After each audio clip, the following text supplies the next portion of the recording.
예, 오늘 본문 말씀 요한복음 13장 21절에서 30절을 통하여 은혜 받을 제목은 너희 중 하나가 나를 팔리라, 이런 제목이 되겠습니다. 자, 예수님은 로마 병정들에게 잡히기 전날 밤 제자들과 함께 유월절 만찬을 드시면서 제자들을 향하여 너희 중 하나가 나를 팔리라고 말씀하셨습니다. 그래서 이 시간에는 어찌하여 이런 일이 일어났는지, 또 말씀을 증거할 때 성령 하나님을 의지하여 은혜를 받으시기를 바랍니다. 자, 예수님은 내 떡을 먹는 자가 내 발꿈치를 들었다, 시편 41편 9절을 인용하여 말씀하시고, 심령이 괴로워하신 말씀이 무엇입니까? 오늘 21절을 봅니다. 심령이 괴로워서 내가 증언한다, 이렇게 말씀하고 있습니다. 자, 그 이유는 무엇이라 생각하십니까? 예, 너희 중에 나를 팔 자가 있다는 것입니다. 그래서 괴롭다는 것입니다. 내가 키우고 내가 사랑하고 정말 나와 같이 한솥밥을 먹은 이 사람 중에 이 사랑하는 자가 나를 팔리라는 생각을 할 때 그 시간이 다가오자 너무 괴로워서 견딜 수가 없는 것입니다. 그 말씀을 하시는 것입니다.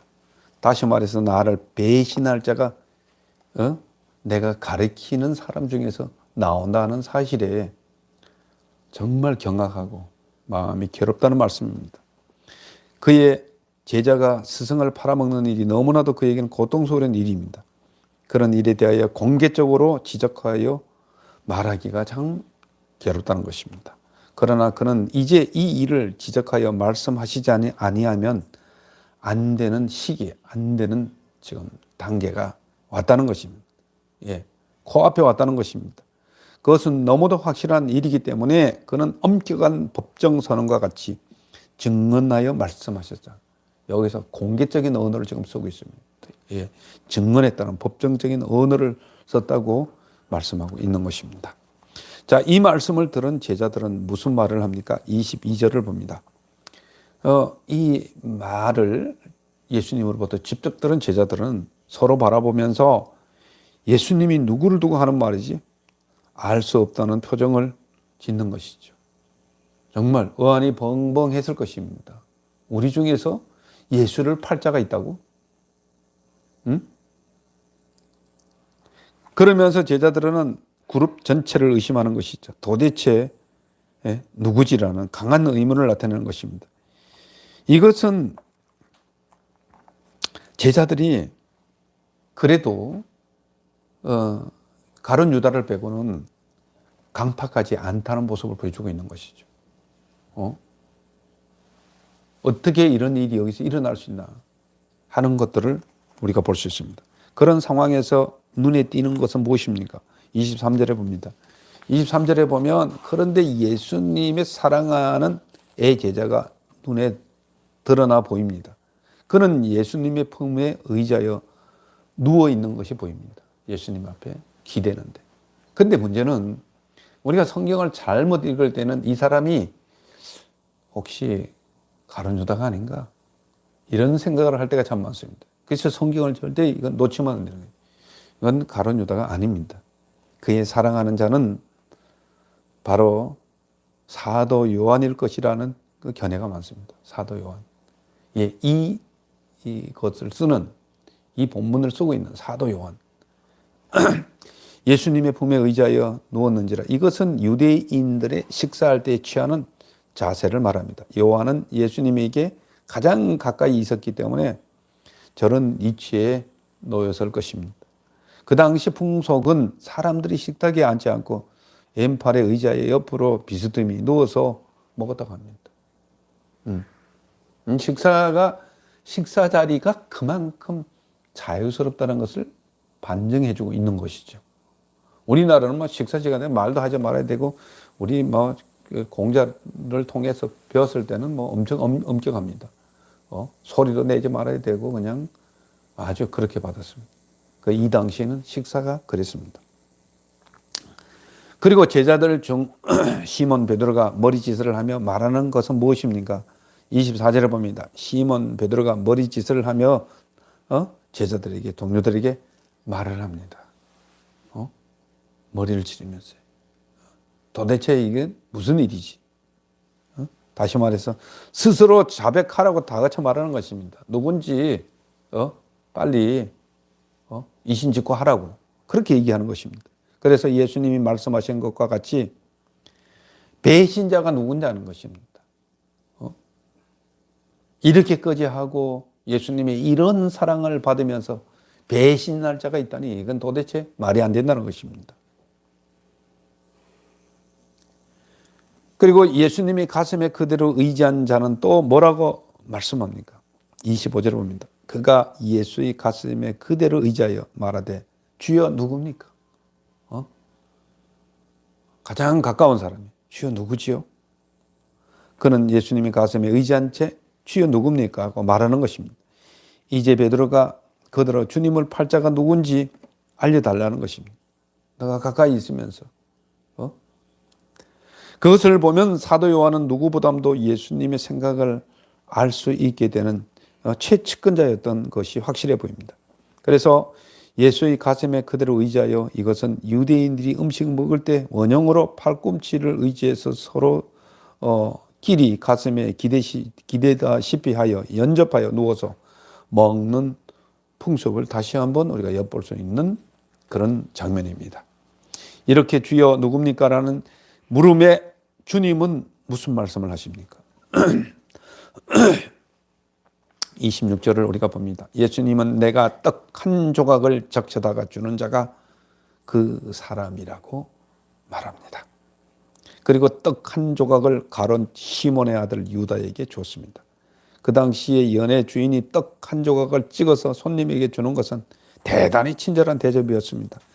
예수님께서 취하신 이 행동은 가론 유다의 회개를 촉구하는 사랑입니다. 이것입니다. 다시 한번 사랑을 베푸는 그런 장면입니다. 그래서 성찬식은 이 떡을 떼는 것은 우리가 잘 알다시피 이거는 내 몸이라고 얘기합니다. 내 몸을 너에게 뜯어준다. 이거는 엄청 큰 사랑이죠. 그리고 포도주를 줄 때는 이건 내가 너희를 위하여 흘리는 피니라고 얘기를 할 때 그것도 사랑입니다. 우리는 그 주님이 찢기신 그 살과 주님이 흘리신 그 피를 우리가 생각할 때에 우리 속에 하나님의 사랑이 우리 속에 나타난다는 것을 우리가 알 수 있는 것입니다. 그래서 우리가 이 부분을 캐치하고 이 부분을 받아들인다고 하면은요, 그 다음부터 우리 삶이 틀려진다는 것들을 우리가 느낄 수가 있을 것입니다. 그런데 우리는 너무나도 인간적인 사랑을 너무 많이 합니다. 인간적인 사랑에는요, 계속 실망이 따라오게끔 되어 있습니다. 계산이 깔려져 있는 것입니다. 하나님의 사랑은요, 줄 줄만 알지 계산을 하지 않습니다. 돌려받을 생각을 안 한다는 것입니다. 돈을 줘도 빌려줘도 받을 생각을 안 한다는 것입니다.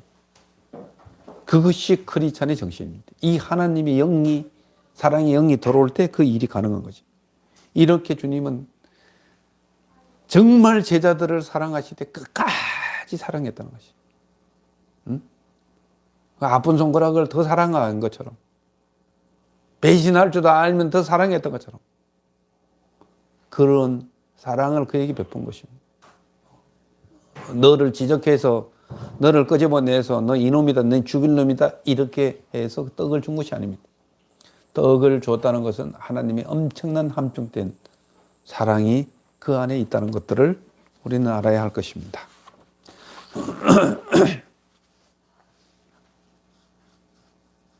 그래서 이 시몬의 아들 유다가 떡 한 조각을 받은 후에 어떠한 일이 발생합니까? 27절을 봅니다.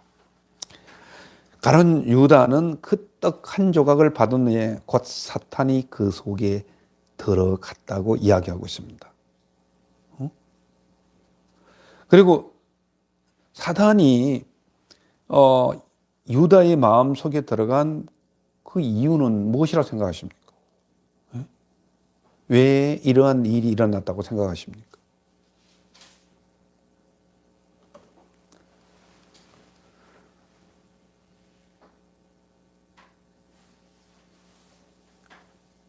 그것은 요한복음 13장 2절 전번에 우리가 먼저 시간에 보았던 것처럼 마귀가 벌써 시몬의 아들 가룟 유다의 마음에 예수를 팔려는 생각을 넣으니라 그랬습니다. 자, 마귀가 우리의 마음속에 들어가는 통로가 있습니다. 어떨 때 들어갑니까? 첫 번째는요, 죄를 지었을 때에 우리 속에 마귀가 역사합니다. 들어갑니다. 왜 그러냐고요? 우리가 요한복음 8장 44절에 보면 죄를 짓는 자는 마귀에게 속했다고 얘기를 하고 있습니다. 근데 이런 죄가 있다고 하면 빨리 해결을 해서 털어내야 되는데 그거를 털어내야 되는데 털어내지 못한 그런 이유가 있습니다. 그러니까 그는 예수님을 사랑하기보다는 정말 어떻게 하든지 계산된 마음이 있었습니다. 그는 돈을 사랑하는 자요. 또 성경에 보면 그는 이해관계가 확실한 사람이었습니다. 예수님을 따라다니는데도 그는 내가 예수님을 따라다니면서 무슨 유익이 있지? 내가 예수님을 따라다니는데 내게 무슨 덕이 되지? 이런 생각을 가지고 따랐던 것입니다. 오늘날 우리가 예수를 믿는 것도 이런 계산을 하면 안 돼요. 예수님은 주인이 되고 싶어하고 내가 너에게 생명을 넣어주기를 원하신단 말입니다. 어떤 인간의 계산으로 따져지는 것이 아니란 얘기입니다. 두 번째는요, 사단이 우리 마음속에 다시 말해서 이 가룟 유다에게 들어간 것은 분을 품었기 때문입니다. 자, 이 얘기는 무슨 얘기면 불만이 있다는 것입니다. 그래서 교회도 다니면서 불만을 품고 다니는 사람이 참 많아요. 뭔 일을 하면은요, 증거 없이 밉다고 그래요. 증거도 없는데 밉다는 겁니다. 그러니까 이 교회 안에도 보면 12지파의 성격을 가지고 있는 사람이 있지만 그 안에는 투덜이 지파가 있는 거지. 매일 주일 하면 투덜투덜하는 거예요. 이거는 굉장히 안 좋습니다. 그는 예수님 앞에서는 그러지 않고 제자들을 볼 때는 자기의 발톱을 싹 감췄지만 그는 이 계산이 빠른 사람들이 불평이 많습니다. 이 모임이 뭐가 이래? 이게 뭐 우리 집단이 이래? 이거 딴에 다녀봤자 무슨 소용이 있나? 아무런 것이 없을 거야. 예수님이 하나님의 아들이라고 하면 왜 저렇게 벌떼처럼 일어나는 저런 불만들을 잠재우지 못할까? 저런 사람들을 왜 가만둘까? 역시 단체 앞에서는 역시 모든 이 큰 국가의 조직 앞에서는 이거 다 소용이 없는 거야. 아마 이런 생각을 했을지도 모릅니다. 그는 만유의 주시요 정말 만왕의 왕이란 그 사실을 몰랐던 것이에요. 그 많은 기적을 하면서도 현실에 닥쳐오는 것은 잘못하다가는 우리는 출교를 당해서 생활 터전을 다 뺏길 수도 있는 거야. 일단 따라다닐 때는 따라다닐 값이라도 내 살궁리는 해야 될 거 아니야. 이런 생각을 했을지도 모르겠습니다. 그런데 이럴 때 빨리 우리가 돌이켜야 되는데 이런 것들이 왔다 갔다 하는 거지. 그래서 어쩌면 우리 속에도 주님을 주인으로 받아들이기보다는 그러니까 세상의 축과 하나님을 믿어야 되는 그 축에 늘 부딪히는 거죠. 내가 이럴까 저럴까. 신앙생활도 깨스럽게 해야지 해가면서 그렇게 하는 거죠. 신앙생활은 깨스럽게 하는 것이 아닙니다. 순수하게 주님을 내 주인으로 받아들이고 순수하게 주님이 나를 위해서 하신 일을 믿으면 되는 것입니다. 그리고 주님이 우리에게 약속해 주신 것들을 그대로 실천하면은 역사가 일어나는 것입니다. 그렇게 신앙생활을 해야 되는데. 그래서 에베소서 4장 26절 27절에도 보면 분을 내어도 죄를 짓지 말며 해가 지도록 분을 품지 말고 마귀에게 틈을 주지 말라고 말씀하셨습니다. 마귀의 틈을 주는 것은 우리가 욕할 때 틈을 줍니다. 우리가 불평할 때 틈을 주는 것입니다. 우리가 교회에 정말 직분을 받으면 뭐합니까? 이런 영적인 흐름에 대해서 정말 훈련되어 있지 않고 써먹지도 않고 하면 아무 소용이 없어요. 내가 직분 받았다고 내가 성도입니까? 절간에 가서 돈 냈다고 사람들은 절에 가서도 기와장 한 장 값을 내면 자기들은 불교 신자라고 얘기하는 사람입니다. 우리가 교회도 보면은 그런 사람이 있어요. 내가 교회 성경책 가지고 왔다 갔다 하면 신자라고 생각하는데, 우리가 이런 영적인 흐름을 파악하지 못하는 어리석은 성도가 절대 돼서는 안 되는 것입니다. 왜 하나님이 뜻대로 산다고 하면서 인간적인 욕구대로 삽니까? 육신의 일은 현저하니 음행하고 술수하고 당 짓는 것이라고 말씀하셨습니다. 이런 것들을 보면 내가 주님을 따라가는지 내가 성령 하나님을 따라가는지를 우리가 알 수 있는 것이 아니겠습니까? 이렇게 해서는 안 됩니다. 그래서 우리는 이 사단의 유혹을 어떻게 하면 이길 수 있습니까? 첫 번째는요, 죄를 없애는 건데 회개하면 되는 것입니다.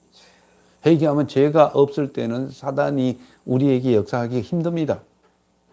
그래서 회개하면 내가 지는 것 같아도 내가 이기는 원리라는 사실을 알아야 돼요. 하나님 앞에 회개할 때 성령이 우리에게 들어온단 말입니다. 그리고 정말 사단이 기거할 수 있는 모든 거처가 없어지고 그 안에 성령의 능력이 임하는 것입니다. 그래서 성령의 능력은 우리에게 얼마나 큽니까? 예수 그리스도 안에는 결코 정죄함이 없나니 예수 그리스도 안에 있는 생명의 성령의 법이 죄와 사망의 법에서 너희를 해방하였다 하고서 로마서 8장 1절 2절에서는 그렇게 말씀하고 있습니다. 이러한 능력이 우리 속에서 기능할 수 있도록 우리가 늘 성령 하나님과 함께 생각하고 성령 하나님과 함께 말하고 성령 하나님과 함께 행동하는 그런 일들을 우리가 할 때, 그럴 때 우리는 힘 있는 성도가 되는 것입니다. 그 다음에 두 번째로 마귀를 이길 수 있는 것은 마귀는 대적해야 되는 것입니다. 그냥 흥정해서 되는 거 아닙니다. 그냥 놔두면 되는 거 아닙니다. 우리는 반드시 말을 해야 되는 것입니다. 내 생각에서 내게 이렇게 예수를 팔려고 하는 생각과 내 속에서 조그만 이렇게 불만이 일어나는 것은 그거는 하나님 주신 말씀이 아니야. 하나님 주신 생각이 아니기 때문에 내 머리에서 내 생각에서 떠나가라고 예수 그리스도 이름으로 고백하고 말을 해야 됩니다. 그래야지만 떠납니다. 많은 사람들은 내가 교회 다니면 그냥 저절로 알아서 하나님 두리뭉실하게 다 해줄 줄 압니다. 하나님이 정확합니다. 그래서 감리교 창시자 요한 웨슬레는 이런 말을 했습니다. 너희가 내게 기도하지 아니하면 정말 하나님은 너희를 위해서 아무것도 해줄 수 없다. 이런 이야기를 했습니다. 그 성경적입니다. 맞는 얘기예요. 기도하지 않으면 달라고 하지 않는데 우리는 하나님의 약속을 붙잡고 기도해야 됩니다. 너희가 내 안에 거하고 내 말이 너희 안에 거하면 무엇이든지 원하는 대로 구하라. 그러면 내가 주시겠다. 요한복음 15장 7절에 그렇게 말씀을 하고 있습니다. 그러한 약속을 붙잡고 우리는 기도해야 되는 것입니다. 그럴 때 하나님께 들어주시는 것이죠. 그리고 나서 정말 주님이 얼마나 마음이 아팠겠습니까? 이러한 마지막 순간을 닥치고 나서 그날 밤이 지나고 새벽이 오자 주님은 잡히기 시작하는 거죠. 그래서 주님은 유다에게 내가 하는 일을 빨리 하라는 것입니다. 이제까지 끝까지 내가 회개할 시간을 허락해 준대. 돌이키지를 못하고 그 사랑을 받아 먹었는데도 불구하고 이런 일들이 일어나더니 도대체 말이 됐냐는 것입니다. 보십시오. 이렇게 떡을 받아 먹고 떡을 뗀다는 것은요, 이건 엄청난 사건입니다. 물론 시제의 차이는 있습니다만 여러분들이 엠마오로 가는 두 제자를 기억할 것입니다. 누가복음 24장 30절에 31절을 보면 엠마오로 가는 두 제자가 부활하신 예수님과 함께 길을 갑니다. 그들은 슬퍼서 정말 이런 얘기 저런 얘기 하면서 주거니 받거니 하고 그들은 엠마오로 내려가고 있었습니다. 그때 주님이 동행했죠. 부활하신 주님이 동행했는데 도대체 당신들은 무엇 때문에 이렇게 슬픈 얼굴을 하고 이렇게 슬픈 말을 하면서 엠마오로 가십니까? 당신은 최근에 된 일도 모르시오. 예수라는 자가 나타나서 우리나라를 해방해주고 우리에게 메시아가 된다고 하셨는데 그분이 죽었지 말입니다. 죽으신 분도 모르십니까? 이런 얘기를 합니다. 그러면서 이런저런 얘기하면서 깨우쳐주는 것입니다. 선지자의 말을 더디 믿는 자야 하고 책망도 하고 말입니다. 그리고 날이 저물어서 같이 우리가 방에 들어가서 유숙하면 좋겠습니다 해서 들어가서 거기서 식사를 하는 자리에서 식사 중에 떡을 떼서 하늘을 향해 축사하시고 엠마오로 가는 두 제자에게 떡을 줬습니다. 그들이 그 떡을 받아 먹는 순간에 뭘 알았습니까? 예수님을 알아봤다고 했습니다. 그때 예수님은 싹 사라져 버리셨습니다. 떡을 뗀다는 것은 우리가 주님의 사랑을 먹는다는 것은요, 주님을 알아보게 되는 것입니다. 이게 영적인 비밀이 있는 것입니다. 우리가 정말 주님의 사랑을 받고 그것을 말하고 기능할 때 놀라운 일들이 일어나는 것이죠. 저는요, 이 말씀을 묵상하면서 어떤 생각을 했는가 하면, 우리가 예수 그리스도 이름으로 정말 그 주님의 사랑을 우리의 심령 속에 알고 내가 작은 부분이라도 주님의 사랑을 가지고 실천할 때 놀라운 역사가 일어납니다. 여기에 영적인 비밀이 있습니다.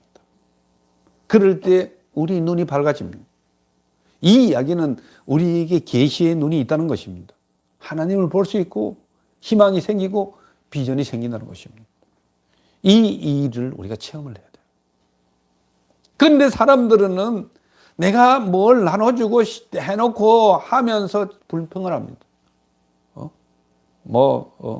밑빠진 항아리에 물 붓기식이나 이런 식으로 하면 안 돼요. 그거는 하나님의 사랑이 전혀 아닙니다. 이렇게 할 때는 그 안에 계시의 눈이 열리지 않습니다. 진짜 하나님 주신 사랑은요, 하고 사랑하고 모릅니다. 자기는 받을 생각도 안 합니다. 잊어먹습니다. 이게 그리스도의 사랑입니다.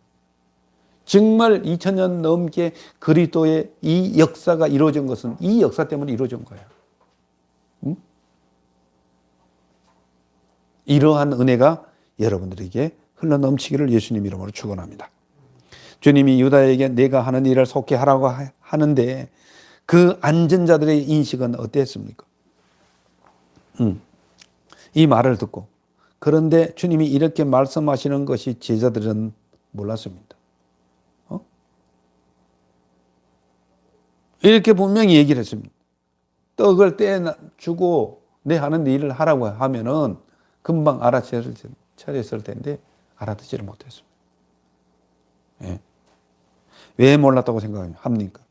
이 부분, 이 본문 말씀을 보면 제자들이 유다의 행할 악의 내용을 자세히 알지 못하였습니다. 그래서 마태복음 26장 24절 25절을 보면 인자는 자기에 대하여 기록된 대로 가거니와 인자를 파는 그 사람에게는 화가 있으리로다. 그 사람은 차라리 태어나지 아니하였더라면 제게 좋을 뻔하였다. 그랬습니다. 해필이면 내가 이 사랑하는 자가 이 가장 못된 일에 연루가 돼서 이 일을 하다니 너무너무 가슴이 아픈 것이죠. 그런 것이죠. 그래서 예수를 파는 유다가 대답하여 이르되 라삐여 나는 아니지요. 대답하시되 내가 말하였도다 하시니라. 얼마나 철면피를 깔고 이런 얘기를 하고 있습니다.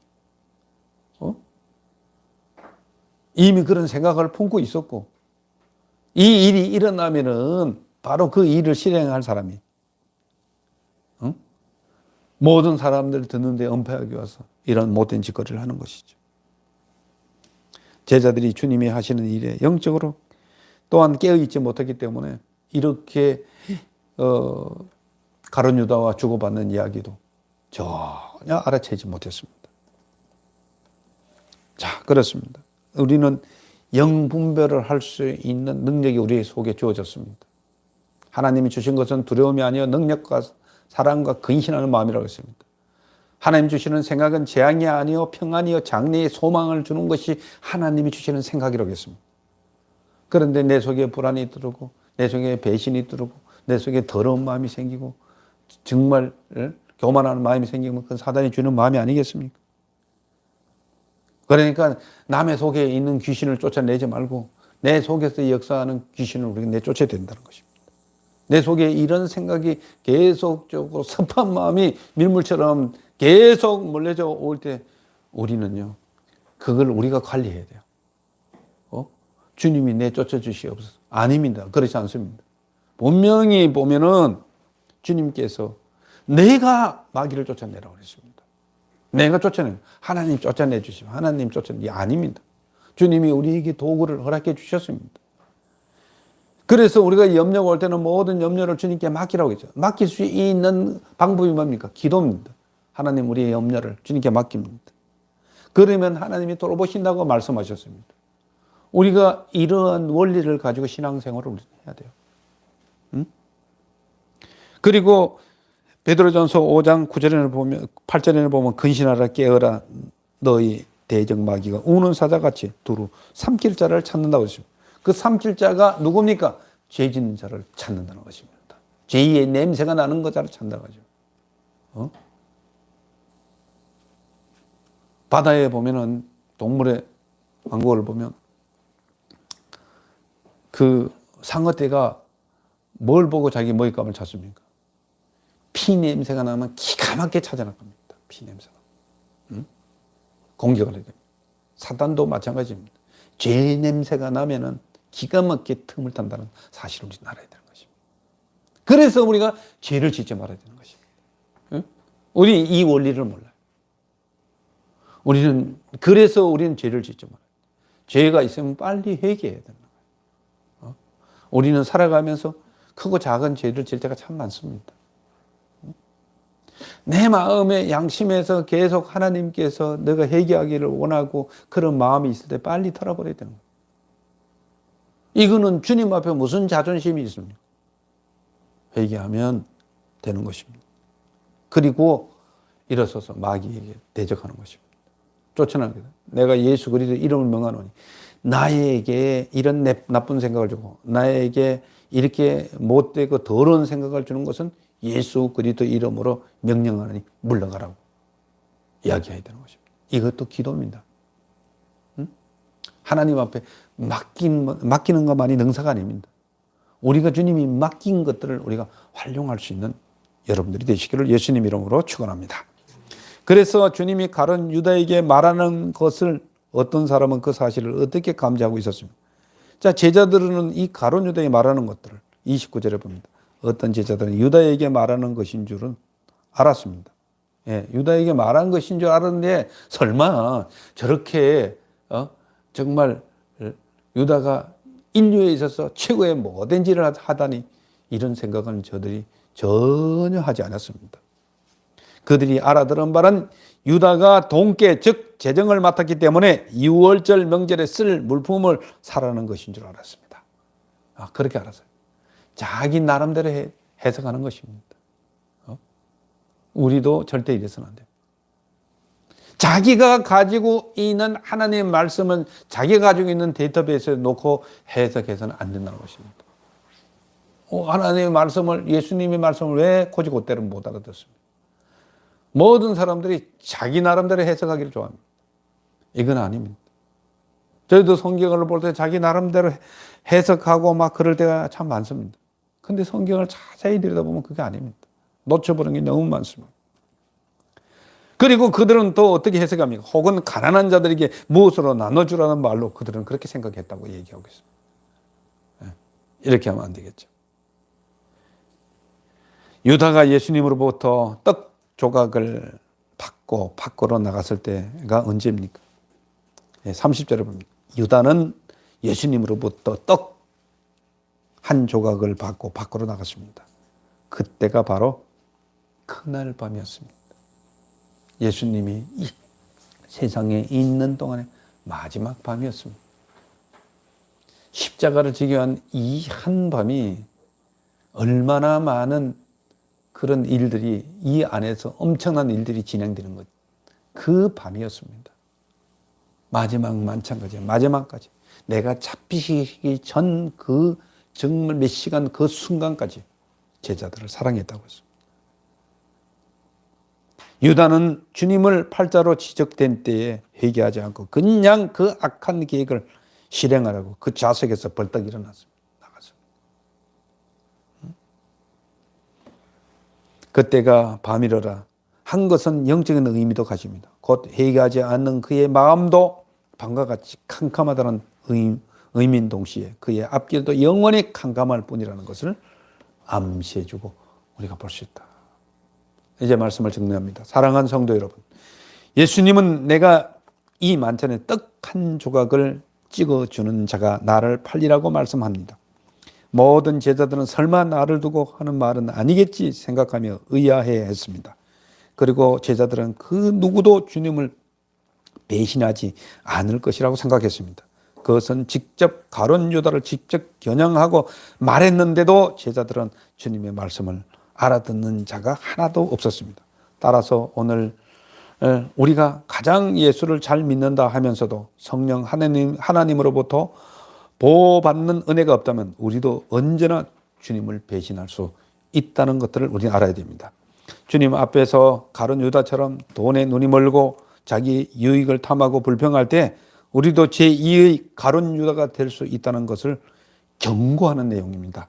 그러므로 여러분들은 늘 주님 앞에서 세상의 그 어떤 부귀영화보다도 주님을 더 사랑할 수 있게 해달라고 고백하고 기도함으로 늘 깨어 있어야 됩니다. 그럴 때 우리는 주 앞에서 서는 날 최후의 순간까지도 승리하는 자가 될 수가 있습니다.